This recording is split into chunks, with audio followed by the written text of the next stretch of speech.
Escape. Escape tonight to a fabulous world where there is a diamond as big as the Ritz.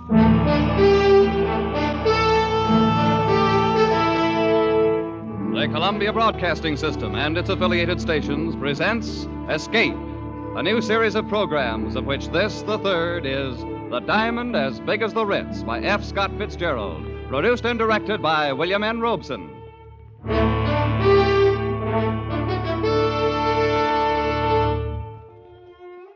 In a country as large as ours, there are many odd and wonderful corners hidden away, but none more fabulous and wonderful than the one conceived in the imagination of F. Scott Fitzgerald and located in the pages of his famous short story, The Diamond as Big as the Ritz. It is described in the words of John Unger, 20 years old, impressionable, and quite willing to swear to the truth of this whole strange affair. I'd been going to the St. Midas Prep School for a couple of years, and this was my second summer vacation. I'd met this fellow Percy Washington during the winter and got to be pretty good friends with him.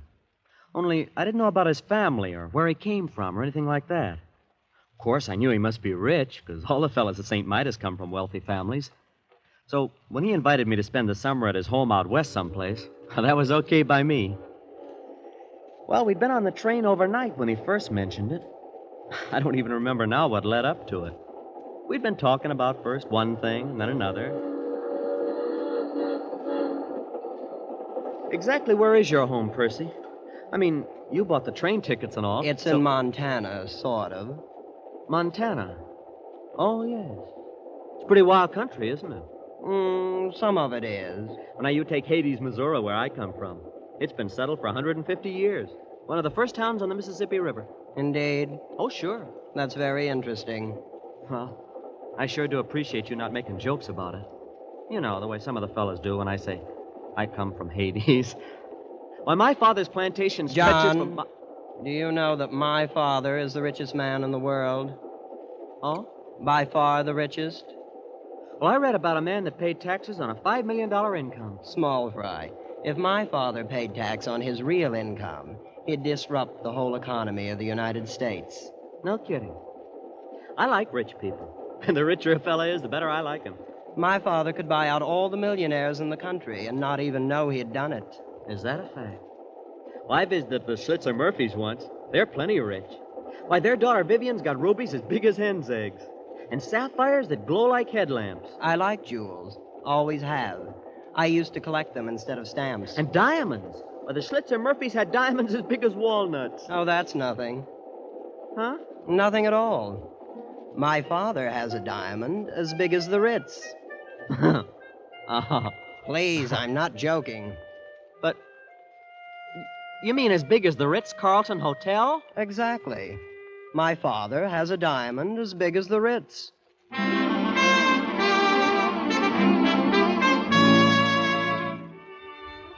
Well, from there on, it was something like a dream. We got off the train about dusk at a little whistle stop called Fish, Montana. There wasn't anything there, not even a station. Just a broken-down old buggy and 4 or 5 sheep herders lounging beside the track and, I suppose, wondering who we were. Anyway, Percy and I climbed into the buggy, and without saying a word, the driver cracked his whip, and off we went.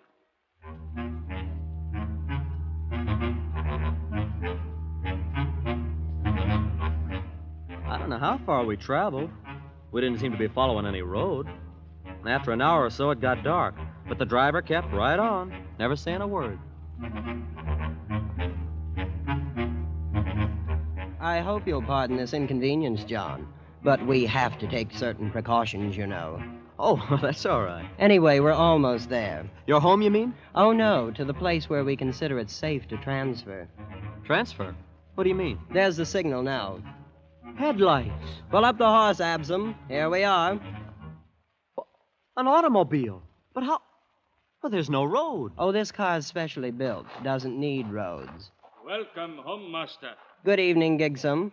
Well, come on, John. Let's get in. What? That door opened by itself. Sonically controlled, you know. Gosh. Hey, what's this car made out of? Silver? No, platinum. And those are emeralds in the hubcaps. And the upholstering. It's fur. Mink. You're ready, master. Anytime, Gigsum. You've probably noticed the exceptional brightness of the headlights. The lenses are cut from diamonds. Boy, what a car. And this old junk heap? We use it for a station wagon.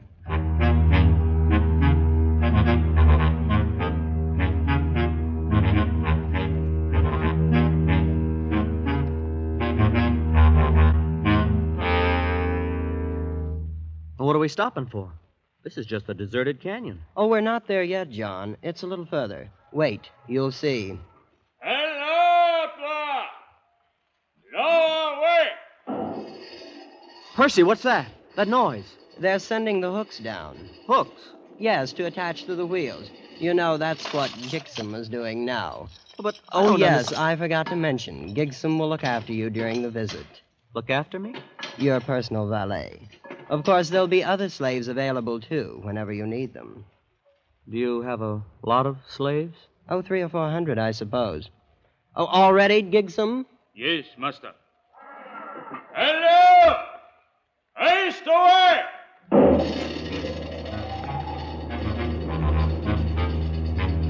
Hey, look! Look, we're leaving the ground. Yes, there's a hoist up there on top of the cliff. Has cables about 1/4 of a mile long. But what for? Oh, it's the only way in. Imagine hoisting an automobile 1/4 of a mile up the side of a cliff. It's nothing, really. As you may have guessed, John, this is not going to be like anything you ever saw before in your life.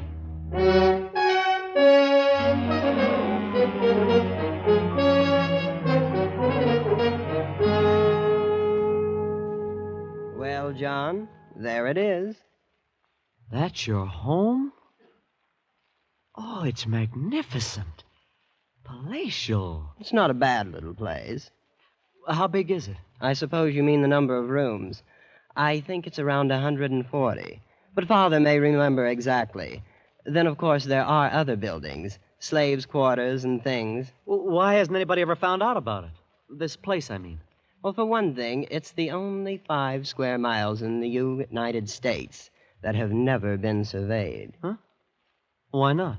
Oh, things were arranged. I don't see how that's possible. Believe me, it hasn't been easy. I understand Grandfather had to bribe 3 government bureaus, a vice president, and half of Congress once to keep this place off of the maps. Oh, but surely somebody stumbled onto it.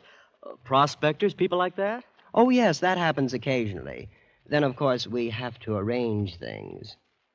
You mean... Not always. Usually we just take them prisoner and keep them. Same as the aviators. Oh, planes come here? Well, once in a while they fly over. Of course, they never get away. We have 9 anti-aircraft batteries around the hill here. You shoot them down? Oh, yes, great sport. It does upset Mother a bit, though. And there's always a chance that one might get away. That's Father's greatest worry. Well, this place... This whole thing, it's fantastic. Oh, come now, John. I picked you for a fellow with his feet on the ground. And you haven't seen anything yet, you know. This is only the beginning.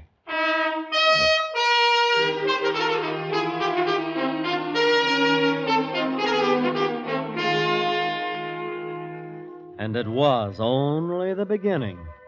We crossed the acres of lawn and entered the great chateau. And from that moment on, vision upon vision tumbled together in a gigantic kaleidoscope of color, symmetry, and exquisite harmony. Where there were corridors lined with gleaming crystals, lit by lamps cut from emerald.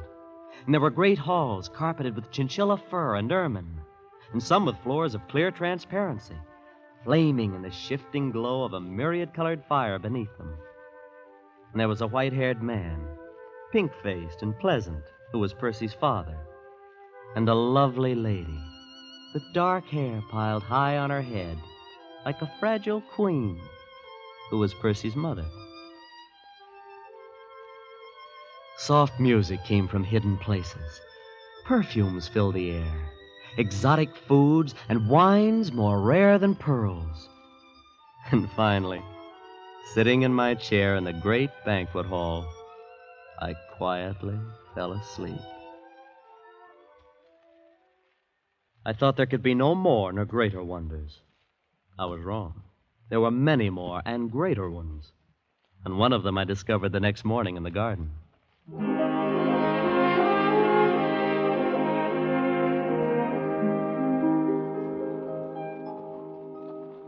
Hello there.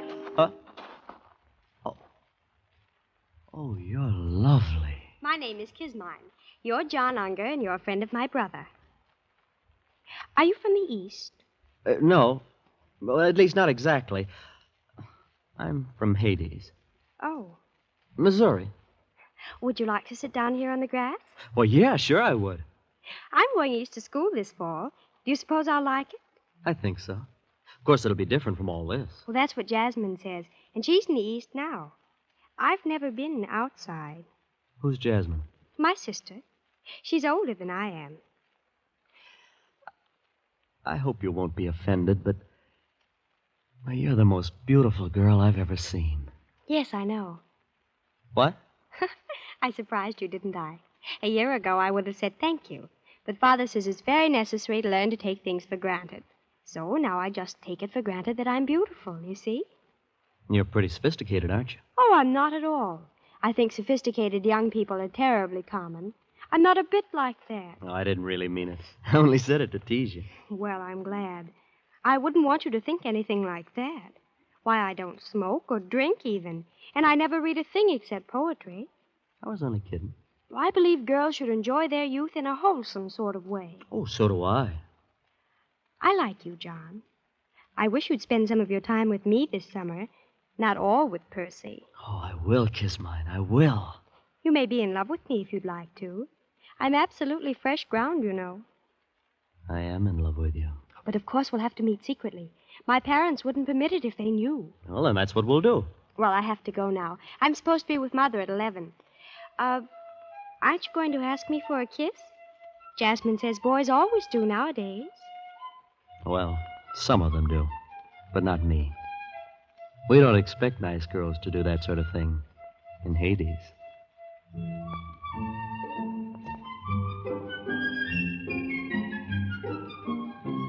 It was a funny thing. Percy's family were polite, friendly, always smiling. And yet all the time I had a feeling that some terrible and golden mystery lay hidden just around the corner. A few days after I'd met Kismine, Percy remarked casually that an unusual event had occurred. A man had escaped from the cage. I didn't know what he meant then. But the next morning I was walking with Percy's father on the grounds of the estate. The slaves' quarters are there, Mr. Unger. Oh, yes, they're very nice. Well, they're adequate. During one period of my youth, I became absurdly idealistic and allowed them to live in luxury. I even equipped their rooms with tile baths. I suppose they use the bathtubs to keep coal in. Mr. Schlitzer Murphy told me I should once... imagine the opinions of Mr. Schlitzer Murphy are of little importance. They did not use the tubs for coal. They bathed in them. Unfortunately, several caught cold and died. So, of course, I had the baths removed. Shall we move on? Mr. Washington, Percy said something about a man escaping from the cage. I didn't quite get it. The cage, eh? Well, perhaps you'd like to see it. It might prove interesting just as a novelty. It's over here. These trees. Hey, they're 60 feet tall, and they have roses blooming all over them. Rather interesting development by a Swiss botanist. They are the only ones in the world. I'll be darned. Though I suppose you'll see them all over the country in a few years, huh? No, these are the only ones. That was arranged. Here we are. The cage. It's a pit dug in the ground. And a grating on top. Oh, yes, it's not really a cage, except in a certain sense. Well, boys, how are you getting along? Come on down here and see. Yeah, throw him in, buddy. Go ahead.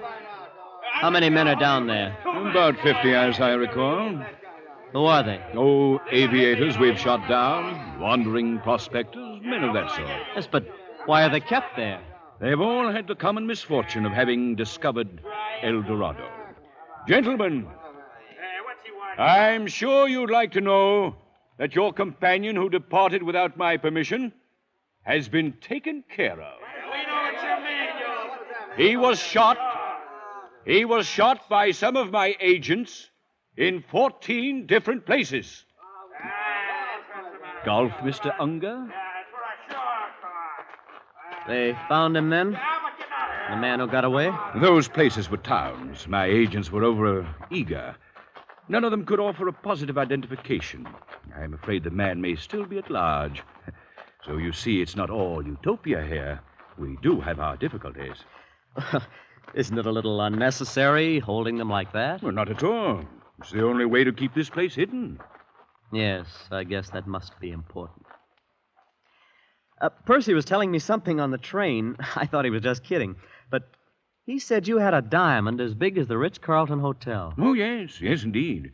As a matter of fact, it's much bigger than the Ritz. Much bigger.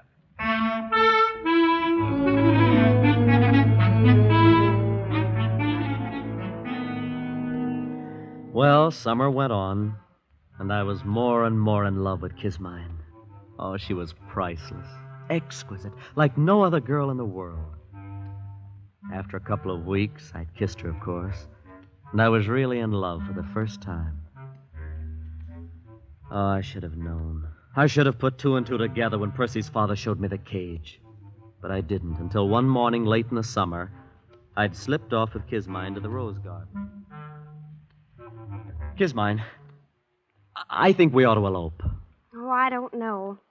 It would be much nicer to be married here. But then it would be more romantic to elope. Yeah, all the Sunday supplements would write stories about fabulous heiress elopes with... You are fabulous, you know. I knew an heiress from Omaha once.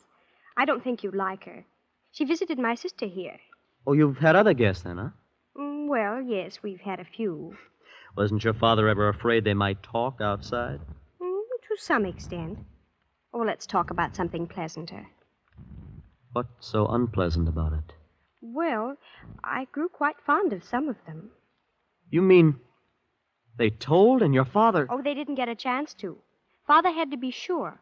Oh, but that's murder. What else could we do? In the cage, well, they'd have been a constant reproach to us. And Father does it so nicely.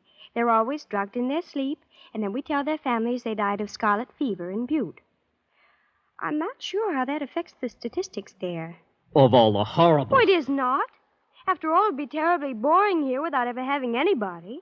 Why, Father and Mother have sacrificed some of their best friends. Well, you're no better than the...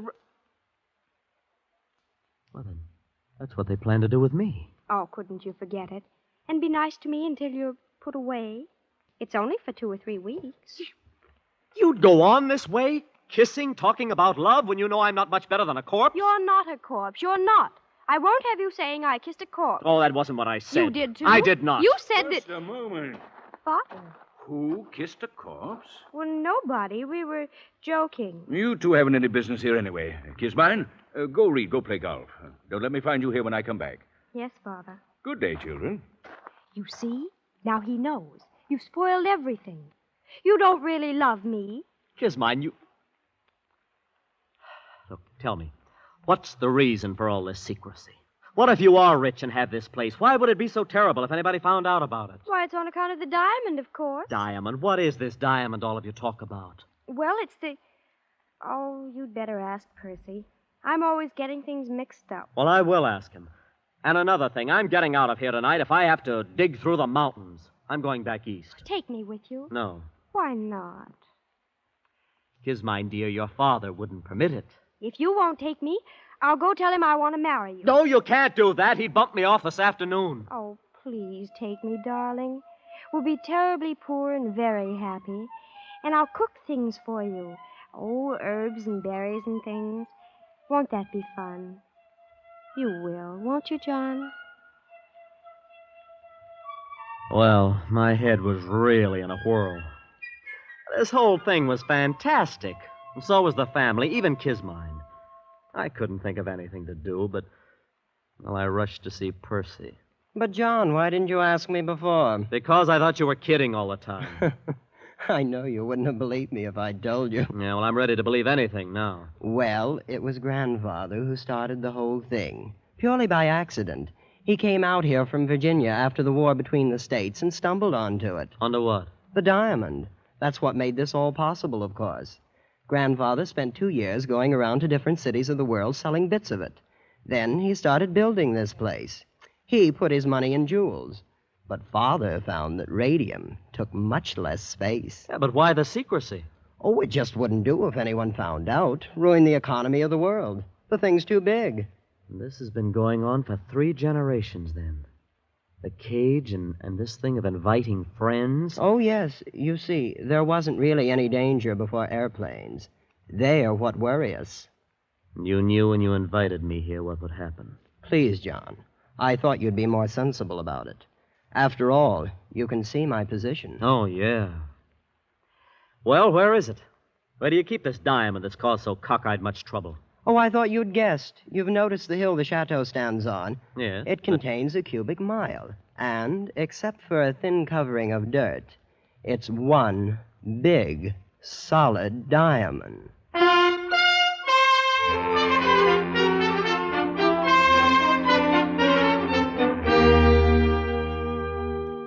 It was nearly midnight. I don't know what woke me, but all of a sudden I was staring across the patches of moonlight spotting the ermine carpet of my bedroom.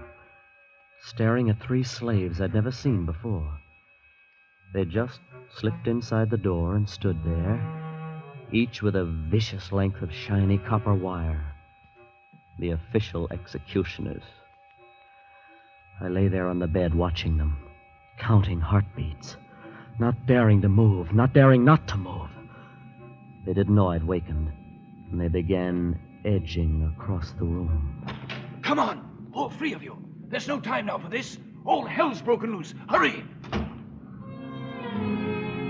I took one long, deep breath, the first one in several moments, and then I was out of the bed in an instant, throwing on my clothes and dashing through the long crystal corridor to Kismine's room. Kismine, are you awake? John, over here by the window. So they woke you up, too. If you mean 3 of your father's slaves. Oh, no, airplanes. Airplane? So that's what it is. At least a dozen. I saw them crossing against the moon. Oh, look, they're circling way over there. You think they're here on purpose? Oh, yes. They dropped warnings to Father. It's that man who got away from the cage, you know. Oh, good for him. Yes, wasn't he clever? Well, I think we'll open up on them any second now. Open up? Yes, our anti-aircraft. Oh, this is going to be thrilling. Thrilling. Oh, look, they're in range now. Bravo! Bravo! Kismine, get away from that window. Oh, good heavens, did you see that? Yes, and we've got to get out of here. Can't you understand? They'll bomb the chateau next. I know. There's a little grove across on the side of the mountains. We always keep one of the cars there. Oh, we have a nice view of everything. A nice view. Kismine, you don't seem to understand. They mean business. They're out to finish off you and your whole family. Oh, but it all seems so silly. Oh, when you come right down to it, they've never even met us.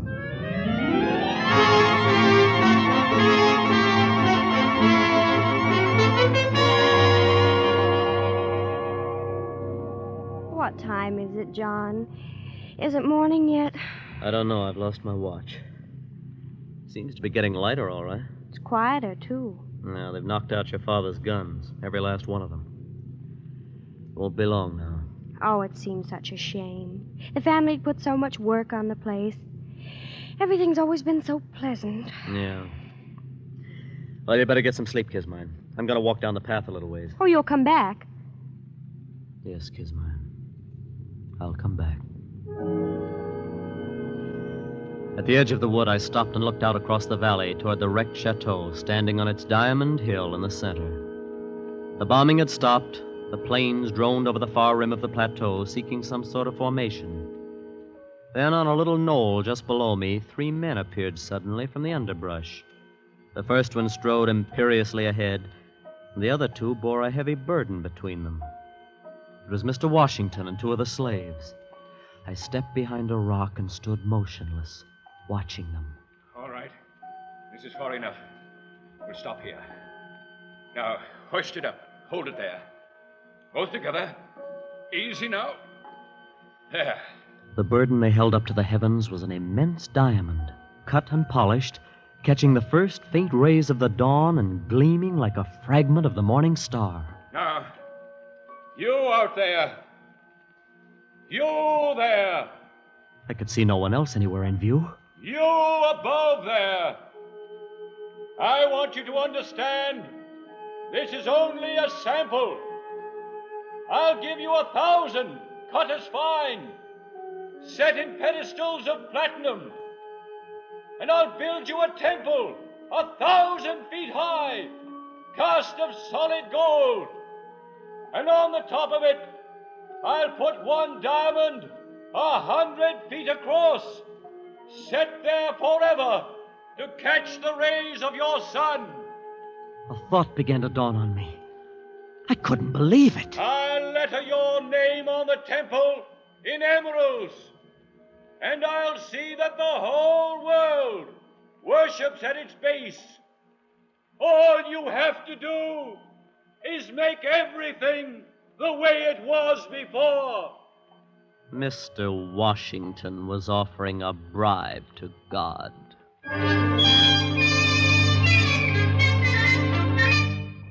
He stopped talking, and the three of them stood there, looking up at the heavens, waiting for an answer. And then at the far end of the valley, out of those same silent heavens, blossomed the white puffs of parachutes. The man who tried to bribe God looked up and saw them, became old in an instant, and turning with lowered head, walked down the path toward the chateau. With sudden premonition, I whirled and headed for the spot where I'd left Kismine. Kismine in the car that needed no roads.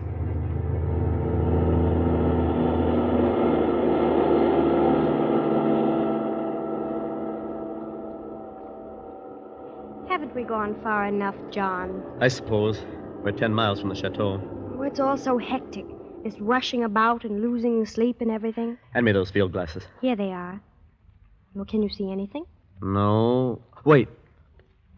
What is it? It's your father and mother. And Percy.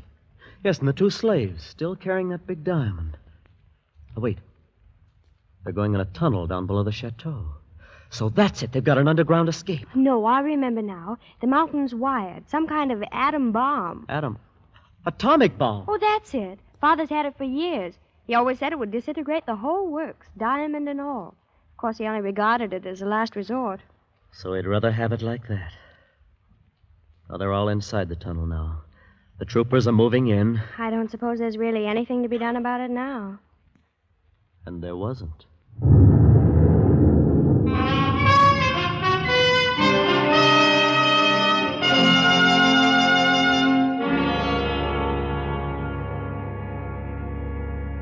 I keep thinking about things the way they were. It was all so pleasant. Oh, I don't suppose it will be ever exactly like that again. Not ever, Kismine. And maybe it never was. Youth's a time for dreaming, and dreams die, too. I'll probably have to take in washing. But, of course, we'll be very happy. What will we do, John? Do? Oh, we can love a while underneath the stars. That's a form of divine drunkenness we can all try. And then there may be other diamonds in the world. Who knows? And even though it's a shabby gift, there's always disillusion. Turn up your collar, Kismine, before you catch pneumonia. Let's go to sleep.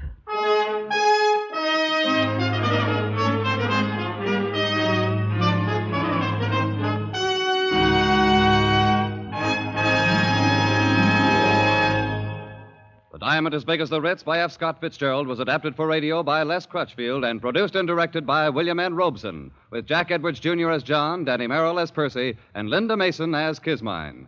The special musical score was conceived and conducted by Cy Feuer.